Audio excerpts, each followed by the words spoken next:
அஸ்ஸலாமு அலைக்கும் வரஹ்மத்துல்லாஹி வபரகாத்துஹு. அல்லாஹ்வின் அளவற்ற அருள் அல்லாஹ்வை நாம் முஸ்லிம்களாக முஃமின்களாக படைத்து அதிலேயும் குறிப்பாக கண்மணி நாயகம் முஹம்மது ரசூலுல்லாஹி ஸல்லல்லாஹு அலைஹி வஸல்லம் அவர்களின் அருள் நிறைந்த உம்மத்தின் ஒருவராக நம்மையும் தேர்வு செய்து புனிதம் நிறைந்த இந்த ஜும்ஆவுடைய நாளில் ஷஅபான் மாதத்தினுடைய முதல் ஜும்ஆவிலே முதல் பிறையிலே நாம் எல்லாம் அமர்ந்திருக்கிறோம். அல்லாஹ் தஆலா இந்த ஷஅபானை நமக்கு பரக்கத்து செய்து ரமலானை பெற்று அதிலே பகல் காலங்களில் நோன்பு நோற்று இரவு நேரங்களில் தராவீஹ் தொழுகக்கூடிய உயர்ந்த ஒப்பற்ற பாக்கியத்தை வல்ல நாயகம் அனைவர்களுக்கும் தந்தருள் புரிவானாக. ஆமீன். கண்ணியத்திற்குரிய அல்லாஹ்வின் நல்லடியார்களே, நாம் அல்லாஹ்விடத்திலே அனுதினமும் பிரார்த்தனை செய்வது நம்மின் மீது கடமையாக இருக்கின்றது. ஒவ்வொரு முஸ்லிமும் ஒவ்வொரு முஃமினும் அல்லாஹ்விடத்தில் எதையாவது கேட்டுக்கொண்டே இருக்க வேண்டும். பெருமானார் ஸல்லல்லாஹு அலைஹி வஸல்லம் அவர்கள் காலையிலிருந்து இரவு வரை அல்லாஹ்விடத்தில் துஆ செய்து கொண்டே இருப்பார்கள். நின்றால் அதற்கு ஒரு துஆ, எழுந்திருத்தால் அதற்கு ஒரு துஆ, கண்களை கசக்கினால் அதற்கு ஒரு துஆ. இப்படியாக பெருமானார் ஸல்லல்லாஹு அலைஹி வஸல்லம் அவர்கள் காலை எழுந்தது முதல் இரவு உறங்கும் வரை, இரவு படுக்கையிற்கு சென்ற பிறகும் துஆ, படுக்கையில் இடையில் கண் விழித்தாலும் துஆ, கெட்ட கனவு வந்தால் துஆ, இடையில் திடுக்கிட்டு விழித்தால் அதற்கும் துஆ. காலை தஹஜ்ஜுத் நேரத்திலே எழுந்தவுடன் பெருமானார் வானத்தை பார்த்து கண்களை கசக்கிய வண்ணமாக துஆ ஓதுவார்கள். இப்படி ஒவ்வொரு நேரத்திலும் பெருமானார் துஆ துஆ துஆ தான். காலையிலிருந்து இரவு வரை பெருமானாருடைய முழு வாழ்க்கையும் துஆ தான். துஆ அல்லாஹ்விடத்தில் அழைப்பதாகவே பெருமானார் ஸல்லல்லாஹு அலைஹி வஸல்லம் அவர்களுடைய வாழ்க்கை அமைந்திருந்தது. நாம் அல்லாஹ்விடத்தில் துஆ செய்கிறோமா? பெருமானார் காலையிலிருந்து நைட்டு வரைக்கும் துஆ செஞ்சார். நாமும் அல்லாஹ்விடத்திலே துஆ செய்கிறோமா? நாம் ஏதோ ஒரு 2 நிமிஷம் 1 நிமிஷம் இமாம் சாப் கையை ஏந்தும் பொழுது, இமாம் அவர்கள் துஆ செய்யும் பொழுது ஆமீன் என்ற ஒரு கடமையிற்கு சொல்லுகின்றோம். அதற்கு பிறகு நாம் தனியாக அல்லாஹ்விடத்திலே ஏதாவது துஆ செய்கிறோமா? அப்படி துஆ செய்தால் என்ன துஆ செய்கிறோம் என்பதையெல்லாம் நாம் கொஞ்சம் சிந்தித்து பார்க்க வேண்டும். கண்ணியத்திற்குரிய அல்லாஹ்வின் நல்லடியார்களே, நாம் அல்லாஹ்வை அல்லாஹ் என்று அழைத்தவுடன் அல்லாஹ் அதற்கு அடுத்த வினாடியே அபுதி, என் அடிமையே என்று நம்மை முன்னோக்குகின்றார். நாம் அல்லாஹ்வை அல்லாஹ் என்னுடைய எஜமானே, ரப்பனா, அல்லாஹும்ம என்று அழைத்தால் அல்லாஹ் அதற்கு அடுத்த கணமே, அடுத்த வினாடியே நம்மை முன்னோக்குகின்றார். உலகத்தில் யாராவது அப்படி முன்னோக்குவார்களா? ஒரு தந்தை பிள்ளையை அழைத்தால் 10 தடவை அழைக்க வேண்டிய சூழல். ஒரு கணவன் மனைவியை அழைத்தால் 20 தடவைகளுக்கு பிறகுதான் என்ன வேண்டும் என்று கேட்பார்கள். ஒரு நண்பன் இன்னொரு நண்பனிற்கு ஃபோன் செய்தால் ஒரு 10 தடவை கால் செய்தால்தான் அந்த காலை எடுப்பார்கள். இந்த உலகத்தில் யாரும் நம்முடைய அழைப்பை உடனுக்குடன் அதற்கு பதில் கொடுக்க மாட்டார்கள். இந்த உலகத்தில் யாராக வேண்டுமானாலும் இருக்கட்டும். இன்னும் சொல்ல போனால் நாம் அழைப்பதை பிறர் வெறுப்பார்கள். இவனுக்கு வேற வேலையே இல்லை, கூப்பிட்டுக்கிட்டே இருப்பான். இவனுக்கு வேற வேலையே இல்லை, கூப்பிட்டுக்கிட்டே இருப்பான்னு ஒரு கட்டத்தில் நம்ம ரொம்ப ஃபோன் அடித்தோம்னா நம்ம நம்பரை பிளாக் லிஸ்ட்லேயே போட்டுருவான். நம்ம நம்பரை பிளாக் லிஸ்ட்லேயே போட்டுருவாங்க. இன்னொரு 2 நாள் ஃபோன் அடித்தா 1 மணி நேரம் பேசுவார், செய்தியே இருக்காது, 1 மணி நேரம் பேசுவாங்க. சின்ன சின்ன விஷயத்துக்கு 10 ரூபா வேணும் கால் பண்ணுவோம், 20 ரூபா வேணும் கால் பண்ணுவோம், ஜிபேயில் அனுப்பிவிட சொல்லுவான். அப்படின்னு சிலர் நம்மளுடைய மொபைல் நம்பரை பிளாக் லிஸ்டில் போட்டு விடுவார்கள். நம்முடைய அழைப்பிற்கு பதிலும் கொடுக்க மாட்டார்கள். நாம் அழைப்பதை மக்கள் வெறுப்பார்கள். ஆனால் இந்த உலகத்தில், இந்த பிரபஞ்சத்தில் நாம் அழைத்தால் மகிழ்ச்சி அடையக்கூடிய ஒருவன் அது அல்லாஹ் மட்டும்தான். இந்த உலகத்தில் வேறு எல்லோரும் நாம் அழைத்தால் வெறுப்படைவார்கள். அது அம்மாவாக இருக்கட்டும், கூப்பிட்டுக்கிட்டே இருக்காதரா, கொஞ்ச நேரம் இரு, வரேன் அப்படின்னு சொல்லுவாங்க. அது தந்தையாக இருக்கட்டும், மனைவியாக இருக்கட்டும், நாம் அழைத்தால் யாரை அழைக்கின்றோமோ அவர்கள் சந்தோஷப்பட மாட்டார்கள். கூப்பிட்டுக்கிட்டே இருக்கானேன்னு வருத்தப்படுவாங்க, நம்ம மேல வெறுப்படைவாங்க. ஆனால் நாம் அழைத்தவுடன் ஆனந்தப்படக்கூடிய ஒருவன் அது ரப்பு ஒருவன் தான். அல்லாஹ் தான் நாம் அழைத்தவுடன் ஆனந்தப்படுகிறான்.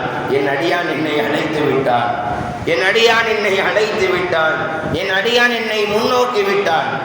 தாயோ தந்தையோ கணவனோ மனைவியோ பிள்ளையோ இந்த உலகத்தில் யாராக வேண்டுமானாலும் இருக்கட்டும், ஒரு நேரத்தில் ஒருவருக்கு தான் பதில் கொடுக்க முடியும். ஒரு நேரத்தில் இப்போ ஒரே நேரத்தில் என்னை ஒரு 10 பேர் கூப்பிடுறாங்க. இந்த மதரசாவில் அசருக்கு அப்புறம் உட்கார்ந்துருக்கும் போது அஜரத்தின் கிட்ட ஒரு பையன் கூப்பிடுவான், அஜரத்தின் ரைட் சைட்லேருந்து ஒரு பையன், லெஃப்ட் சைட்லேருந்து ஒரு பையன், பின்னாடிலேருந்து ஒரு பையன், முன்னாடி அஜரத்துன்னு கூப்பிடுவான். நம்மளுக்கு ஒரு செகண்ட் மண்டை சுற்றி போயிடும், தலை சுற்றி போயிடும். அல்ல இன்னும் இத்தனை பேர் கூப்பிடுறாங்க, கொஞ்சம் பொறுமையாக இருங்க, ஒவ்வொருத்தவங்களுக்கும் பதில் சொல்கிறேன்னு சொல்லுவேன். இது இயற்கை, நம்மளுடைய இயற்கை. ஒரு நேரத்தில் ஒருவருக்கு தான் பதில் சொல்ல முடியும். ஆனால் ரப்புல் ஆலமீன் எப்படிப்பட்டவன் தெரியுமா? இந்த உலகத்தில் உள்ள கோடான கோடி படைப்பும் ஒரே நேரத்தில் அழைத்தால் ஒரே நேரத்தில் அனைவர்களுடைய அழைப்பையும் செவியேற்பவன், அனைவர்களுடைய அழைப்பிற்கும் பதில் கொடுப்பவன் தான் ரப்பு. அப்ப அல்லாஹ் நம்ம கூப்பிட்ட உடனே அவன் ரப்பு நம்மளை முன்னோக்குறான். அவன் எப்பேற்பட்ட ரப்பு, ரப்புல் ஆலமீன். அகிலத்தார்கள் எல்லோருடைய சிண்டு முடியும் அவன் கையில் தான் இருக்கிறது, அவன் கட்டுப்பாட்டில் தான் இருக்கிறது. சூரியனும் சந்திரனும் வானமும் பூமியும் அவன் கட்டுப்பாட்டில் இருக்கிறது. அவன் நம்ம கூப்பிட்ட உடனே நம்மளை முன்னோக்கி வரான். அந்த மாதிரி ரப்பு. சில பேருக்கு வேலையே இருக்காது, நம்ம கூப்பிட்டா வரமாட்டாங்க. சில பேருக்கு எந்த வேலையுமே இருக்காது. சில பேர் வேலை இருக்கிறவங்க நம்முடைய அழைப்பை அவாய்ட் பண்ணுறாங்கன்னா அதில் ஒரு அர்த்தம் இருக்கும். சில பேர் இருப்பாங்க அவங்களுக்கு எந்த வேலையும் இருக்காது, ஆனால் நம்ம கூப்பிட்டா என்னான்னு கூட கேட்க மாட்டாங்க. ஆனால் ரப்புல் ஆலமீன் அவன் ஆயிரக்கணக்கான லட்சக்கணக்கான கோடிக்கணக்கான தேவைகளை மக்களுக்கு பூர்த்தி செய்து கொண்டிருக்கும். அதே நேரத்தில் நாம் அழைத்தால், எப்பா எனக்கு கொஞ்சம் வேலை இருக்கு, நான் சூரியனை இயக்கிக்கிட்டு இருக்கேன், சந்திரனை இயக்கிக்கிட்டு இருக்கிறேன், நீ கூப்பிட்டேன்னு வந்துட்டா இந்த சூரியன் இயங்காது, இந்த சந்திரன் இயங்காது, கொஞ்சம் வெயிட் பண்ண, நான் வரேன் நல்லா சொல்லுவானா? அல்லாஹ் அக்பர். நாம் அழைத்த அடுத்த கணம், அபுதி என் அடிமையே என்ன வேண்டும், லப்பை லப்பை அபுதி, அடிமையே வந்துவிட்டேன், என் அடிமையே வந்துவிட்டேன், எஜமானனை நீ ஞாபகம் கூர்ந்து விட்டாய், உன் எஜமானாகி என்னை அழைத்து விட்டாய், இதோ வந்து விட்டேன், என்ன வேண்டும் கேள் அப்படின்னு அல்லாஹ் தஆலா நம்முடைய முன்னோக்குகின்றார். அப்படி முன்னோக்கக்கூடிய சமயத்தில் நாம் என்ன கேட்கிறோம், அதுதான் கேள்வி. ரப்பு நம்மை முன்னோக்குகின்றான், அல்லாஹ் நம்மளை முன்னோக்குகின்றான். எவ்வளவு பெரிய வாக்கியம்! அவனுடைய அட்டென்ஷன் நம்மின் பக்கம் திரும்புகிறது என்றால் இப்பேற்பட்ட வாக்கியம். அந்த நேரத்தில் நாம் எதை கேட்கிறோம், அதுதான் கேள்வி. நம்முடைய அதிகமான நேரத்தில் நாம் எதை கேட்டு விடுகிறோம்? அதிகமான நேரம் என்று சொல்வதை விட நாம் எதை கேட்கிறோம்? எப்பொழுதும் துனியாவை கேட்டு விடுகிறோம். ஐயா அல்லாஹ், எனக்கு இந்த உலகத்திலே ஒரு பெரிய மாளிகையை கொடுப்பாயாக, இந்த உலகத்திலே எனக்கு ஒரு பெரிய காரை கொடுப்பாயாக, இந்த உலகத்திலே ஒரு சுகமான வாழ்வை எனக்கு கொடுப்பாயாக, நிறைய காசு பணங்களை எனக்கு கொடுப்பாயாக, காசு பணத்திலே நான் புரள வேண்டும், உருள வேண்டும். அப்படி அல்லாஹ்விடத்திலே துவா செய்கிறோம். என்ன துவா செய்வதை அல்லாஹ் எதிர்பார்ப்பான்? நான் மதீனா மண்ணில் உருள வேண்டும், புரள வேண்டும். ஒரு கவிஞர் அழகாக படிப்பார், நான் மதீனா மண்ணில் உருள வேண்டும், புரள வேண்டும். மதீனாவினுடைய மண்ணில் பெருமானாருடைய அந்த புனிதமான நடந்த தெருவில் பெருமானாருடைய கால்பட்ட இடத்தில் நான் நடக்க வேண்டும், நான் புரள வேண்டும், அதிலே வாழ வேண்டும். அந்த இடத்திற்கு செல்லக்கூடிய பாக்கியத்தை எனக்கு கொடுப்பாயாக. என் பாட்டை துவாவை ஒரு பாடலாக ஒரு பாடலர் படிப்பார். அந்த மாதிரி அல்லாஹ் கிட்ட கேட்காம, நான் எனக்கு பணத்தை கொடு, அந்த பணத்தில் நான் உருள வேண்டும், புரள வேண்டும், அந்த காசு பணத்தில் நான் குளிக்கணும், இப்படி அல்லாஹ் கிட்ட துவா செய்யணும். அல்லாஹ் சந்தோஷப்படுவானா? அடியானே, அழியக்கூடிய உலகத்தை என்னிடத்தில் கேட்கிறாய். அழியாத ரப்பு நான், என்றுமே அழியாதவன் நான், நித்திய ஜீவன் நான், என்னிடத்தில் இந்த குப்பையை போய் கேட்கிறாயே, இதற்குதான் என்னை அழைத்தாயா? இதற்குதான் என்னை அழைத்தாயா? ஒரு அரசர் வலம் வருகிறார். ஒரு உதாரணத்திற்கு சொல்லுகின்றேன். ஒரு அரசர் வலம் வருகிறார், ஒரு பெரிய படை பட்டாளத்தோடு, ஒரு 1000 பேர் கொண்ட படையோடு அரசர் ஊருக்குள் வலம் வருகிறார். அப்பொழுது நீங்கள் ஒரு தெருவின் ஓரமாக நிற்கிறீர்கள். அரசனை அரசனே என்று அழைத்தீர்கள். பொதுவாக அரசர் யாருடைய அழைப்பையும் கண்டுகொள்ள மாட்டார். திடீரென்று உங்கள் அழைப்பை கேட்டு அந்த 1000 பேர் கொண்ட படையும் இருக்கிறது, அரசருடைய அந்த யானையும் இருக்கிறது. அரசர் மனிதனை என்ன வேண்டும் என்று கேட்கிறார். இப்போ அரசர் நம்மளை முன்னோக்கி இருக்காரு. அரசரே, எனக்கு ஒரு 2 ரூபா பென்சில் வேணும், 2 ரூபா பென்சில் வேணும்னு கேட்டால் அரசர் என்ன சொல்லுவார்? என்னை இதுக்காக நிப்பாட்டுன, என்னை இதுக்காக கூப்பிட்ட, நான் எப்பேற்பட்ட அரசன், என்னிடத்தில் ஒரு வீடு வேண்டும் என்று கேட்டிருக்கலாம், என்னிடத்திலே ஒரு உயர்ந்த ஒரு யானை வேண்டும் என்று கேட்டிருக்கலாம், ஒரு தெரு வேணும்னு கேட்டிருக்கலாம், நீ என்ன வேண்டுமானாலும் கேட்டிருக்கலாம். இந்த 2 ரூபா பென்சிலுக்காக கூட என்னை கூப்பிட்ட, இந்த உலகத்தின் அரசனாக இருந்தாலும் கேட்பான். கண்ணியத்திற்குரிய அல்லாஹ்வின் நல்லடியார்களே, இது போன்ற லட்சோபலட்ச அரசர்களை படைத்த பேரரசன் எஜமான், அவனை நாம் அழைத்து விட்டு, ரப்பே எனக்கு இந்த மாதிரி உலகத்தில் ஒரு சின்ன வீடு கொடுத்துறல்ல, ஒரு காரு கொடுத்துறல்ல, ஒரு 10 ரூபா 100 ரூபா 1000 ரூபா 2 லட்சம் ரூபா 10 லட்சம் ரூபா 1 கோடி கொடுத்துறல்லான்னு கேட்டால், இது அல்லாஹ்வுடைய பார்வையில் எதற்கு சமம்? கொசுவுடைய ரெக்கையை விட மட்டமானது. இந்த ஒட்டுமொத்த உலகத்தையும் பெருமானார் எதற்கு சமம் என்று சொன்னார்கள்? கொசுவினுடைய 2 ரெக்கைகளில் 1 ரெக்கை அளவிற்கு சமம் என்று சொன்னார்களா? அதற்கு கூட சமம் இல்லை என்று சொன்னார்கள். நம்ம கொசுவுடைய 2 ரெக்கையில் 1 ரெக்கை அளவிற்கு கூட துனியாவை சமம் என்று சொல்ல முடியாது, அதைவிட மோசமானது. லவ் கானத்தி துன்யா தஅதிலு இன்தல்லாஹி ஜனாஹ பஊதத்தின். பெருமானார் ஸல்லல்லாஹு அலைஹி வஸல்லம் சொன்னார்கள், இந்த உலகம் அல்லாஹ்விடத்தில் கொசுவுடைய 2 ரெக்கைகளில் 1 ரெக்கை அளவிற்கு சமமாக இருந்திருந்தால் கூட காஃபிருக்கு 1 மடக்கு தண்ணி கூட அல்லாஹ் கொடுத்துருக்க மாட்டான். இப்போ காஃபிர்களுக்கு நிறைய கொடுத்துருக்கிறானா என்ன அர்த்தம்? இந்த துன்யா அல்லாஹ்விடத்தில் கொசுவுடைய 2 ரெக்கைகளில் 1 ரெக்கை அளவிற்கு கூட சமம் இல்லை, அதை விட மோசமானது. அதை போய் அல்லாஹ் கிட்ட துவா செய்யணும். அதை போய் ஏதாச்சும் ஒரு துவா, பெருமானார் எத்தனையோ நூற்றுக்கணக்கான துவா செய்திருக்கிறார்கள். முஹ்தஸர் ஹிஸ்புல் ஆலம், ஹிஸ்புல் ஆலம் என்கிற ஒரு பெரிய கிதாப் இருக்கிறது. அந்த கிதாபில் அல்லாஹும் ரசூலும் கற்றுக் கொடுத்த துவாக்கள் என்று தொகுக்கப்பட்ட புத்தகம். அந்த புத்தகத்தை வாங்கி படித்து பாருங்கள். பெருமானாருடைய துவாக்கள் எவ்வளவு அழகானது. பெருமானார் அல்லாஹ்விடத்தில் எதையெல்லாம் கேட்டார்கள், அல்லாஹ்விடத்தில் எதையெல்லாம் துவா செய்திருக்கிறார்கள். கொஞ்சம் அந்த புத்தகங்களை வாங்கி படித்து பாருங்கள். குர்ஆனை புரட்டி பாருங்கள், ஹதீஸ்களை புரட்டி பாருங்கள். பெருமானார் அல்லாஹ்விடத்தில் எதை துவா செய்தார்கள்? ஏதாச்சும் பெருமானார் ஒரு நேரத்தில் யா அல்லாஹ் இந்த உலகத்திலே ஒரு பெரிய வீட்டை எனக்கு கொடுப்பாயாக என்று துவா செய்திருக்கிறார்களா? இந்த உலகத்தின் சுகத்தை எனக்கு கொடுப்பாயாக துவா செய்திருக்கிறார்களா? பெருமானார் அதிகமாக செய்த துவாக்கள் என்ன தெரியுமா? அதிகமான துவாக்கள். எந்த துவாவிலுமே பெருமானார் உலகத்தை கேட்டதாக இல்லவே இல்லை. உலகத்தையும் கேட்க வேண்டும், உலகத்தை கேட்க வேண்டும். நம்ம தொழுகையில் 5 வேளைக்கு பிறகும் துனியாவை கேட்குறோம். இப்படி கேட்குறோம், ரப்பனா ஆத்தினா ஃபித் துன்யா ஹஸனா வஃபில் ஆখিরাতি ஹஸனா வகினா அஸாபன் நார்.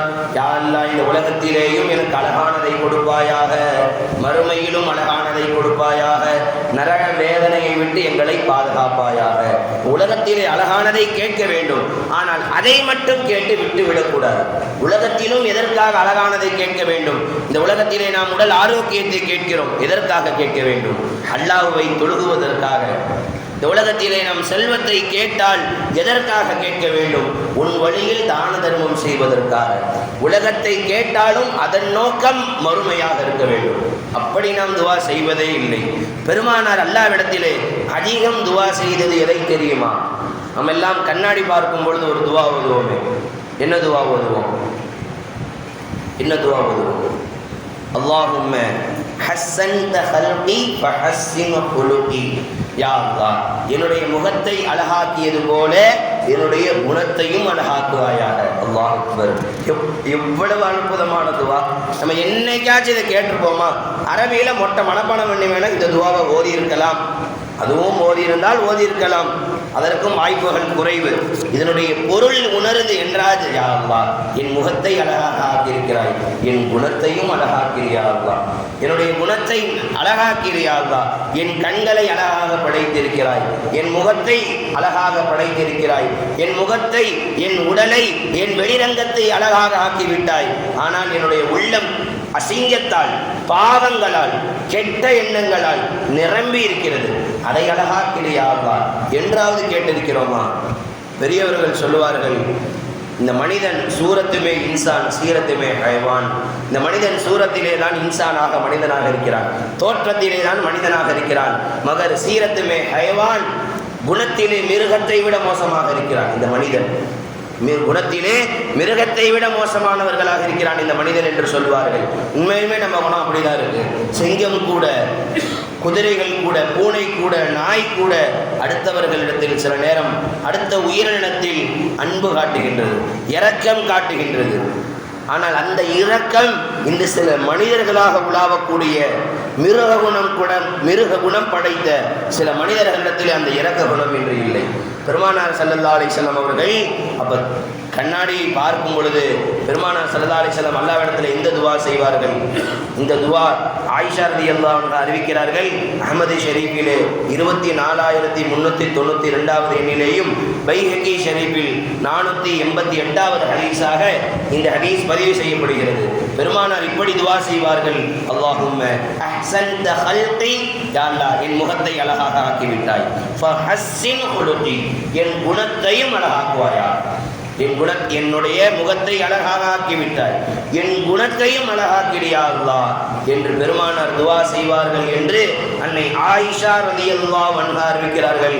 அஹ்மது என்கிற ஹதீஸ் புத்தகத்திலும் பைஹகி என்கிற ஹதீஸ் புத்தகத்திலும் இந்த துவா பதிவு செய்யப்படுகிறது. இதை துவா செய்யுங்கள், உலகத்தை கேட்காதீர்கள், உலகத்தை கேட்காதீர்கள், ரப்பிடத்தில் அழகிய குணத்தை கேளுங்கள். யா அல்லாஹ் நான் நல்லவனாக வாழ வேண்டும் என்று கேளுங்கள். நம்ம எல்லாம் அல்லாஹ் அக்பர் தக்பீர் கட்டுறோம். தக்பீர் கட்டின உடனே சுப்ஹானக அல்லாஹும்ம ஓதுவோம், அல்ஹம்து சூரா ஓதிட்டு ஏதாச்சும் துணை சூரா ஓதிட்டு ருக்கு போயிடுவோம். பெருமானார் ஸல்லல்லாஹு அலைஹி வஸல்லம் அவருடைய தொழுகையில் ஆரம்பமே ஒரு துவா தான். தக்பீர் கட்டின உடனே பெருமானார் ஒரு துவா செய்வாங்க அல்லாஹ் கிட்ட. நமக்கு தெரியுமா அந்த துவா? இந்த ஹதீஸ் நஸஈ என்கிற கிதாபிலே வருகிறது. பைஹகி ஷரீஃபிலே 2446 எண்ணிலேயும், நஸஈ என்கிற ஹதீஸ் கிதாபில் 896 எண்ணிலேயும் இந்த ஹதீஸ் பதிவு செய்யப்படுகிறது. ஜாபிர் பின் அப்துல்லா ரலியல்லாஹு அறிவிக்கிறார்கள், கான ரசூலுல்லாஹி ஸல்லல்லாஹு அலைஹி வஸல்லம் இதா இஃப்ததஹ ஸலாத கப்பர, பெருமானார் தொழுகையிற்காக நின்றால் தக்பீர் கட்டுவார்கள். சும்ம கால, பிறகு இப்படி சொல்லுவார்கள், இன்ன ஸலாத்தி வ நுஸுகி வ மஹ்யாய வ மமாதி லில்லாஹி ரப்பில் ஆலமீன். ரப்பே என் தொழுகையும் என் குர்பானியும் என் வாழ்வும் என் மரணமும் உனக்காக என்று சொல்லிவிட்டு அடுத்து ஒரு துவா செய்வார். என்ன துவா தெரியுமா? அல்லாஹும்ம ஹ்தினி லி அஹ்ஸனில் அஹ்லாக், குணத்தால் பெரிய குணம் படைத்த நற்குணம் படைத்த ரப்பே புகழ் நான். நபியே நீங்கள் பெரிய நற்குணத்தின் மீது இருக்கிறீர்கள், மிக பிரம்மாண்டமான நற்குணத்திலே இருக்கிறீர்கள் என்று அல்லாவே புகழ்ந்த பெருமானார் என்ன துவா செய்கிறார்கள்? ரப்பே எனக்கு அழகிய குணத்தை கொடுத்து விடு. நாம துவா செய்யணும் அதை. எனக்கு கேடுகட்ட குணம் உள்ளவர்களாக இருக்கிறோம். பெருமானார் ஆல்ரெடி நல்ல குணம் உள்ளவங்க தான் இருந்தாங்க. பெருமானார் ஏற்கனவே மிகப்பெரிய நற்குணத்தில் தான் இருந்தார்கள். தன்னை அடித்தவர்களை மதித்தார்கள்.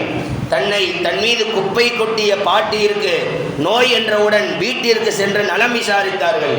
தன்னை அடித்து துரத்திய, மக்காவை விட்டு அடித்து துரத்திய அந்த பத்ர் போர்க்களத்தில் எதிரிகளிடத்தில் அன்போடு நடந்து கொண்டார்கள். அவர்களுடைய கைகளில் விலங்கு மாட்டி இருந்தது. பெருமானார் சொன்னார்கள், அந்த விலங்குகளை அவிழ்த்து விடுங்கள். அவர்களுடைய கையை எப்படி கட்டி போட்டால் அவங்களுக்கு சிரமமாக இருக்குமா இல்லையா? அந்த எதிரிகள் தான் பெருமானாரை மக்காவை விட்டு, சொந்த ஊரை விட்டு துரத்தினார்கள், விரட்டினார்கள். பெருமானார் நடக்கும் பாதைகளில் முட்களை பரப்பினார்கள்.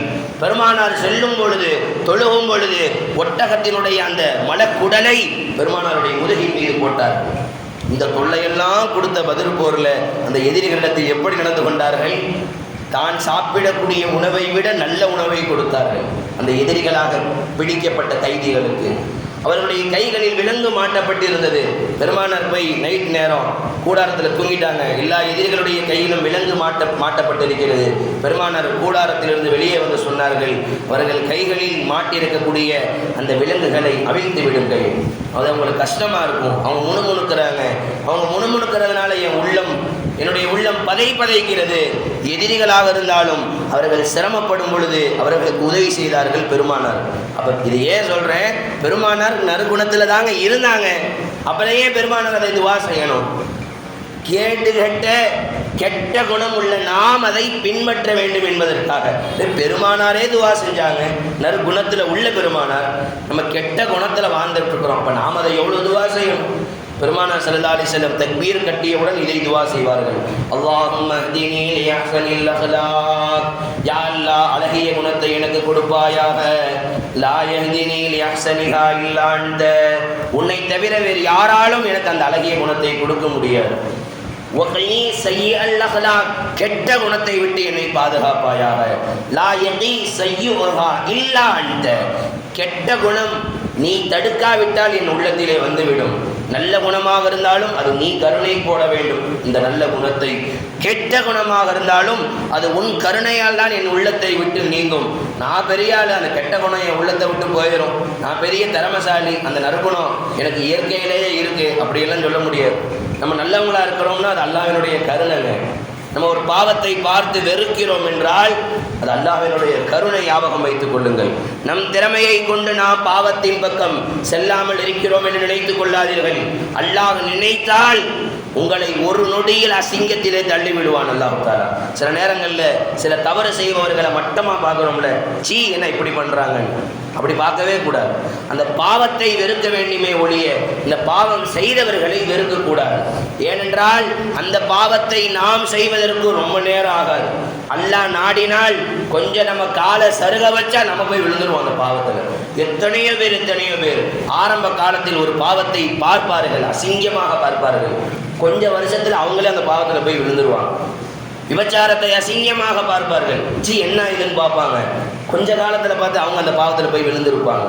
சாராயத்தை மதுவை அசிங்கமாக பார்ப்பார்கள், சி என்ன இப்படி குடிக்கிறாங்க, கேடுகட்ட ஒரு குழப்பா இருக்கே அப்படின்னு சொல்லுவாங்க. ஆனால் ஒரு குறிப்பிட்ட காலங்களுக்கு பின்னால் யார் அப்படி அந்த பாவத்தை மட்டமாக பார்த்தாரோ, பாவம் செய்தவரை கேவலமாக பார்த்தாரோ, அவரை சாராயம் குடிச்சுக்கிட்டு இருப்பார். அப்போ நம்ம நல்லவங்களாக இருக்கிறோம்னா அது நம்ம திறமை இல்லை, அது ரப்புடைய கருணை. நாம் தொழுக வருகிறோம் என்றால் அது ரப்புடைய கருணை. நாம் சாராயம் குடிக்காமல் இருக்கிறோம் என்றால் நமது திறமை அல்ல, அது ரப்புடைய கருணை. விபச்சார விடுதிகளுக்கு நாம் செல்லாமல் இருக்கிறோம் என்றால் அது நமது திறமை அல்ல, ரப்புடைய கருணை. அல்லாஹ் நமது கால்களை சருக வைத்தால் அங்கு போய் நிற்போம் நாமளும். அல்லாஹ் நம்மை பாதுகாப்பானாக. அசிங்கங்களை விட்டும் பாவங்களை விட்டும் கெட்ட குணங்களை விட்டும் அல்லாஹ் நம்மை பாதுகாக்க வேண்டும். நாம பாதுகாப்பாக இருக்க முடியாது. ஒரு சஹாபி, ஒரு கூட்டம், அப்துல் கைஸ் என்கிற கூட்டம் பெருமானாரை சந்திப்பதற்காக வருகிறது. இந்த ஹதீஸ் அபுதாவுதிலே 5225வது எண்ணிலேயும், தபரானி என்கிற கிதாபில் 5313வது ஹதீஸாகவும் இந்த ஹதீஸ் பதிவு செய்யப்படுகிறது. ஜாரி இப்னு ஆமிர் இப்னு அப்துல் கைஸ் என்பவர்கள் இந்த ஹதீஸை பதிவு செய்கிறார்கள். பாருங்கள் எப்படி பெருமானார் ஸல்லல்லாஹு அலைஹி வஸல்லம் அவர்களுக்கு சஹாபாக்களுக்கு எடுத்து சொன்னார்கள் என்று. அந்த கூட்டம் பெருமானாரை சந்திக்க வருகிறது. வந்தவங்க ஒரு பல நபர்கள் இருக்கிறாங்க, பல பேர் வந்திருக்கிறாங்க பெருமானாரை பார்ப்பதற்காக. அந்த ஊரில் இருந்து பல பேர் வந்திருக்கிறாங்க. வந்தவங்க ரசூலுல்லாவை பார்க்கணுன்ற ஆசையில் வந்தவங்க எதில் வந்திருப்பாங்க? ஒட்டகத்திலேயோ குதிரையிலேயோ வந்திருப்பாங்க. லம்மா கதிம்னல் மதீனா ஃபஜஅல்னா நதவாதிரு மின் ரவாஹிலினா, நாங்கள் பெருமானாரை சந்திக்க வேண்டும் என்கிற ஆசையில் எங்களுடைய குதிரையை, எங்களுடைய ஒட்டகத்தை, எங்களுடைய வாகனங்களை கட்டி போடாமல் அப்படியே விட்டுட்டு நேராக ஓடி போயிட்டோம் ரசூலுல்லாஹ் கிட்ட. ரசூலுல்லா பைக்கை நிப்பாட்டிட்டு சில பேர் தக்பீர் கட்டிடுவாங்க, ருக்கூக்கு போயிடுவாங்க.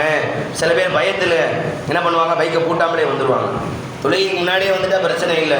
தொழுகை ருக்கூக்கு போகிறது, ருக்கூலேருந்து எந்திரிக்கும் போது வந்துட்டா என்னுடைய உஸ்தாத் சொல்லுவாங்க, உதவு செஞ்சுக்கிட்டு இருந்தா சில பேர் ஒரு காலை கழுவிட்டு ஒரு காலை கழுவாமல் ஓடி வந்துடுறாங்க. ருக்கூக்கு இருந்து எந்திரிச்சிடுவாங்களோ அஜித்து ருக்கூலேருந்து எந்திரிச்சிட்டாங்கன்னா அது திரும்பி சலாம் கொடுத்த பிறகு நம்ம எந்திரிச்சு நின்று தொழுகணுமே அப்படின்னு கால் கழுவிக்கிட்டு இருந்தா ஒரு காலை கழுவிட்டு இன்னொரு காலை கழுவாமல் ஓடி வந்துடுறாங்க. சில பேர் ஒரு காலை கழுவிட்டு இன்னொரு காலை கழுவாமல் ஓடி வந்துடுறாங்க. சில பேர் உதவு செய்யறதுல ருக்கூக்கு போயிடுறாங்க. ருக்குக்கு போயிட்டு அப்படியே ருக்குவிலே வந்து ஜாயிண்ட் ஆகிக்கிறாங்க. பின்னா செஞ்ச தொழுகையே கூடாது. ஒரு ரெண்டு காலும் கழுவுவது ஃபர்து ஒதுவில். இங்கே தொழுகையில் அசைந்தால் தொழுகை ஏற்கக்கூடாது. இங்கே வந்து தக்பீர் கட்டணும். பெருமானார் சொன்னாங்க, அலைக்கும் பி சகீனதி வல் வக்கார், நிதானமாக வாருங்கள். எதை தவற விட்டீர்களோ ஃபமா ஃபாத்திஹா ஃபக்கும், நீங்கள் எதை தவற விட்டீர்களோ சலாம் கொடுத்ததுக்கப்புறம் ஏச்சு ரெண்டு தொழுங்க. 1 2 3 சலாம் கொடுத்ததுக்கப்புறம் ஏச்சு ரெண்டு தொழுங்கன்னு பெருமானார். இது இடைச்செய்தியாக சொன்னேன். அப்போ கண்ணியத்திற்குரிய அல்லாஹ்வின் நல்லடியார்கள், அந்த கூட்டம் வருகிறது. வந்தவர்கள் தன்னுடைய குதிரைகளையும் தன்னுடைய ஒட்டகத்தையும் கட்டி போடாமல் பெருமானாரிடத்தில் வேகமாக ஓடி வராங்க. ரசூலுல்லாஹ் கிட்ட வேகமாக ஓடி போகிறாங்க. ஓடி போய் அந்த ஹதீஸில் வருது, நுகப்பிலு எதன் நபியி வர்ஜிலஹு, சஹீஹான ஹதீஸ், தபரானியில் வருது, அபுதாவுல வருது. பெருமானாருடைய கைகளையும் பெருமானாருடைய கால்களையும் முத்தமிட்டோம். பெருமானாருடைய கையையும் பெருமானாருடைய காலையும் நாங்கள் முத்தமிட்டோம். தபரானியிலே அபுதாவுத் என்கிற 2 ஹதீஸ் கிதாபிலே இந்த ஹதீஸ் பதிவு செய்யப்படுகிறது. பெருமானாரை பார்த்த உடனே அவங்களுக்கு ஒரு சந்தோஷம். வந்தாங்க, வேகமாக வந்துட்டாங்க. ஒரே ஒரு சஹாபி மட்டும், ஒரே ஒருத்தவங்க மட்டும் பொறுமையாக நிதானமாக அவங்க போய் அந்த எல்லா ஒட்டகத்தையும் கட்டி போட்டுட்டு இவங்களும் போயிட்டு தனியாக போய் ட்ரெஸ் மாற்றிக்கிட்டு பெருமானார்கிட்ட வராங்க. கொஞ்சம் தாமதமாக வராங்க. ரசூலுல்லாஹ் வந்தவுடனே சொன்னாங்க, இன்ன ஃபீக ஹுல்லத்தை நீ, அருமை தோழரே, உங்களிடத்திலே ஒரு 2 நல்ல குணம் இருக்குது. 2 நல்ல குணம் இருக்குது. அந்த 2 நல்ல குணத்தையும் அல்லாஹ் ரொம்ப பிரியப்படுறான். அது 2 நல்ல குணம் என்ன தெரியுமா? அல் ஹில்மு வல் அனாத், நிதானமாக இருப்பது, சகித்து போவது. எந்த காரியத்திலுமே பொறுமையை பாருங்கள். உங்கள் நண்பர்கள் எல்லாம் வேகமாக ஓடி வந்துட்டாங்க. நீங்கள் நிதானமாக எல்லா வாகனத்தையும் கட்டி போட்டுட்டு பூட்டி போட்டுட்டு ட்ரெஸ்ஸை மாற்றிட்டு நல்ல முறையில் வந்தீங்க. இந்த நிதானமும் சரி, அவங்க வண்டியை அவங்க பார்த்துக்கட்டும். நம்ம என்ன நினைப்போம், நம்ம ஃப்ரெண்டு தானே அவன் அப்படின்னு நினைக்க மாட்டோம். அவன் வண்டி என்ன அவசரம் இருக்கும், அவனுக்கு முன்னாடியே வர வேண்டியதானே, நம்ம வண்டியை பூட்டிட்டு வந்துடுவோம். ஆனால் விட்டு கொடுத்தாங்க பாருங்க. அல் ஹில்மு வல் அனாத், இந்த 2 நல்ல குணமும் அவங்கள்ட்ட இருக்குது. இது அல்லாஹ் ரொம்ப பிரியப்படுறான் அப்படின்னு பெருமானார் சொன்னாங்க. இது மேட்ரு இல்லை, இதுக்கு அடுத்து வர்றதுலாம் மேட்ரு. அடுத்து அந்த சஹாபி கேட்டாங்க, யா ரசூலல்லாஹ் அன அத்தஹல்லகு பிஹிமா அமில்லாஹு ஜபலனி பிஹிமா, இந்த நல்ல குணம் என்னிடத்தில் இயற்கையிலேயே இருந்ததா, பலில்லாஹு ஜபலனி அலைஹிமா, அல்லது இந்த 2 நல்ல குணத்தையும் எனக்கு ரப்ப கொடுத்தாங்க. இந்த 2 நல்ல குணமும் என்னிடத்தில் இயற்கையிலேயே என்கிட்ட என் திறமையால் வந்த குணமா, அல்லது என் ரப்பு எனக்கு கொடுத்த குணமா என்று அந்த சஹாபி கேட்கிறார்கள்.